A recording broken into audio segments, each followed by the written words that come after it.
कहते हैं किसी भी देश की अगर अर्थव्यवस्था को मजबूत करना है तो उसके सबसे ज़्यादा जोर देने की ज़रूरत है उसके शिक्षा के क्षेत्र में। और इसी पर बात करने के लिए हमारे साथ मौजूद हैं डॉक्टर अलेक्जेंडर दास, जो एसोचैम के उड़ीसा काउंसिल के अध्यक्ष हैं। सर, आपका सनसेट टीवी पर बहुत बहुत स्वागत है। कैसे देखते हैं इस बजट को और शिक्षा पर कितना जोर दिया गया है, और आने वाले विकसित भारत के लक्ष्य को हासिल करने के लिए ये बजट कितनी महत्वपूर्ण भूमिका निभाएगा?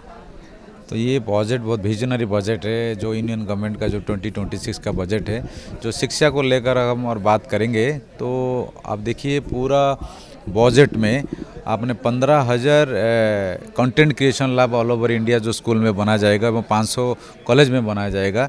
तो ये बेसिकली बात करते हैं तो डिजिटल स्किल को बढ़ाने के लिए, डिजिटल स्किल अभी जो नीड ऑफ द आवर है उसको काफ़ी प्रायोरिटाइज किया गया है। और आप बात करते हैं तो एस्ट्रोफिजिक्स को भी गुरुत्व दिया गया है। और सबसे बड़ा चीज़ है, यूनियन मिनिस्टर प्रपोजल दिए हैं कि एक कमेटी बनाएं जो education to enterprise and employability को कैसे ये ड्राइवर्स विकसित भारत के लिए आगे हेल्प कर सकते हैं, उसके लिए आधार निकालने के लिए जो कमेटी के हैं वो सबसे बहुत महत्वपूर्ण स्टेप क्या है। अगर हम बात करते हैं तो उड़ीसा से मैं एजुकेशन काउंसिल को लीड करता हूँ। उड़ीसा में जो आज डिक्लेरेशन हुआ है बजट में, जो इंडस्ट्री इनोवेशन हब हुआ है, और आप इनलैंड नेशनल वाटर वेज और रेयर अर्थ को जो कॉरिडोर लेके बनाया गया है, और टर्टल रेस्टिंग लेके जो टूरिज्म को बढ़ावा दिया गया उड़ीसा में, डेफिनेटली उड़ीसा विजन 2036 जो विकसित उड़ीसा का जो विजन है वो बहुत मायना रखेगा। और बेसिकली अगर हम बात करते हैं तो एम्प्लॉयमेंट को भी बढ़ाएगा। और 5 जो इंडस्ट्री कॉरिडोर में जो टाउनशिप यूनिवर्सिटी दिया गया है, अभी इंडस्ट्री एकेडमिया पार्टनरशिप और कोलाबोरेशन और जो इंडस्ट्री एकेडमिया कनेक्ट के लिए काफ़ी महत्वपूर्ण है। अगर हम शिक्षा को बात करेंगे, जो पढ़ने के बाद जो बोलते हैं कि वो आउटकम क्या होता है, एनरोलमेंट तो काफ़ी बढ़ता है, आउटकम के लिए अभी जो यूनिवर्सिटी बहुत काम आएगा। और हर डिस्ट्रिक्ट में गर्ल्स हॉस्टल का जो प्रस्ताव है वो काफ़ी एक्सेप्टेबल है। वो विकसित भारत का जो लक्ष्य रखे हैं आगे में, ये जो बजट आज पेश किया है वो बहुत महत्वपूर्ण है और बहुत बढ़िया है। अगर हम बात करें बजट की और शिक्षा के क्षेत्र में बजट का एलोकेशन जो है उसका जो परसेंटेज है उसको देखते हुए आपको क्या लगता है कि जो राज्यों की भूमिका है वो कितनी महत्वपूर्ण है? बात करें उड़ीसा की, आपने बताया कि उड़ीसा को लेकर भी किस तरह से उड़ीसा सरकार भी काम कर रही है और केंद्र सरकार के बीच में कड़ी की तरह है। ऐसे में अगर हम बात करें, अगर विकसित भारत को के लक्ष्य को हासिल करना है 2047 के, तो ऐसे में ये बुनियाद आज डाली गई है आज के बजट के द्वारा।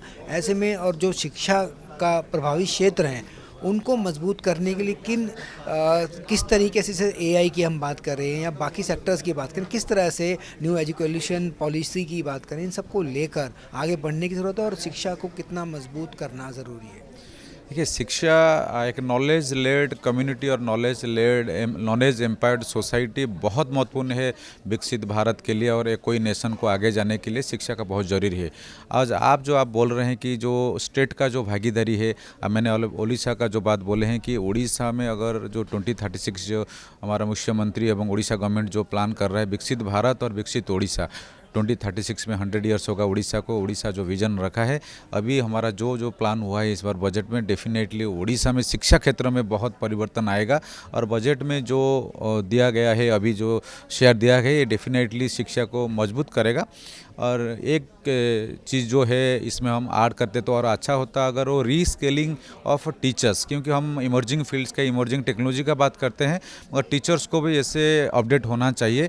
उनका रीस्केलिंग का हम अगर उसमें रखेंगे डेफिनेटली वो बहुत बढ़िया होगा, क्योंकि उनका सेलिंग बहुत ज़रूरत है। जी, अगर हम बात करें एसोचैम की भूमिका की, तो एसोचैम की भूमिका को आप कैसे देखते हैं? स्टेट वाइज आप उड़ीसा काउंसिल को लीड करते हैं, तो बाकी राज्यों के बीच में कोऑर्डिनेशन और सेंट्रलाइज कोऑर्डिनेशन एसोचैम का, वो इस बजट को कैसे देखता है? आसोचम बहुत बढ़िया कोऑर्डिनेशन, और स्टेट और हमारा जो नेशनल टीम है वो बहुत बढ़िया कोऑर्डिनेशन रखें। और स्पेशली बजट का जो आज जो कार्यक्रम किया है वो डेफिनेटली बहुत प्रेजोर है। और ये आसोचम एक इंडस्ट्री बॉडी होकर इतना सारा जो स्टेप्स ले रखे हैं वो डेफिनेटली विकसित भारत का एक बहुत बड़ा हिस्सा बनेगा आगे, और आसोचम का भी कंट्रीब्यूशन डेफिनेटली प्रेजोर होगा। जी, सनसेट टीवी से बात की, आपका बहुत बहुत धन्यवाद। Thank you.